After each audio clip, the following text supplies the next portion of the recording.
جب بلال عبداللہ صدف کو اگنور کرتا ہے تو صدف بہت زیادہ پریشان ہو جاتی ہے۔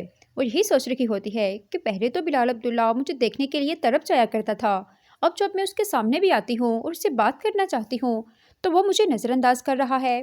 آخر ایسی کیا بات ہوگی جس کی وجہ سے بلال عبداللہ مجھے نظر انداز کر رہا ہے؟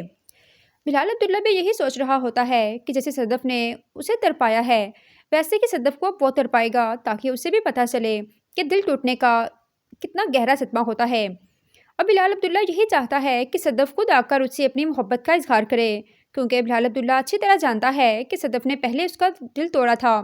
اب کہیں دوبارہ سے اگر اس نے اپنی محبت کا اظہار کر دیا اور صدف کو شادی کے لیے پرپوز کیا تو صدف کہیں پھر سے انکار نہ کر دے، اور اب اس بار اگر صدف نے انکار کر دیا تو بلال عبداللہ ٹوٹ کر بکھر جائے گا۔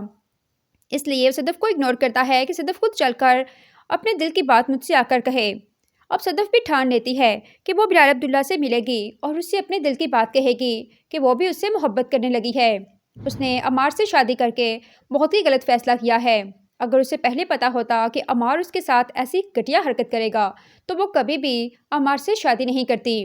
اب صدف بھی ٹھان لیتی ہے کہ بلال عبداللہ سے ملے گی۔ وہ اس کے آفس میں جاتی ہے، مگر بلال عبداللہ صدف کو دیکھتے ہی آفس سے باہر نکل جاتا ہے۔ صدف کو بہت ہی برا لگتا ہے کہ بلال عبداللہ اس کے ساتھ ایسے کیوں کر رہا ہے۔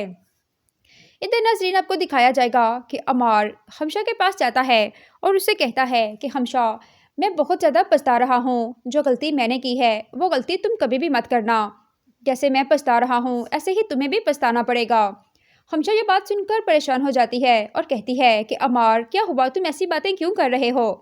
تو عمار حمشہ کو بتاتا ہے کہ دانیہ اسے چھوڑ کر کینیڈا واپس چلی گئی ہے اور صدف بھی اس سے طلاق مانگ رہی ہے۔ اب عمار کے پاس سوائے پچھتاوے کے کچھ بھی نہیں رہا۔ حمشہ یہ بات سن کر کہتی ہے کہ تمہیں دانیہ کے کہنے پر اپنا گھر برباد نہیں کرنا چاہیے تھا۔ عمار کہتا ہے کہ صدف مجھے کبھی بھی معاف نہیں کرے گی، کیونکہ میں اسے اچھی طرح جانتا ہوں کہ جو کچھ میں نے اس کے ساتھ کیا ہے اس کے بعد وہ مجھے ہرگز معاف نہیں کرے گی۔ حمشہ کہتی ہے کہ میں بھی صدف کو اچھی طرح جانتی ہوں، وہ کبھی بھی تمہیں معاف نہیں کرے گی، لیکن تمہیں صدف کے پاس جا کر اپنی آخری کوشش ضرور کرنی چاہیے، ہو سکتا ہے کہ وہ تمہاری حالت پہ ترس کھا لے اور تمہارے ساتھ راضی ہو جائے۔ عمار کہتا ہے کہ اگر میرے معافی مانگنے سے صدف کا غصہ ختم ہو سکتا ہے تو میں اس کے قدموں میں بیٹھ کر اس سے معافی مانگ لوں گا۔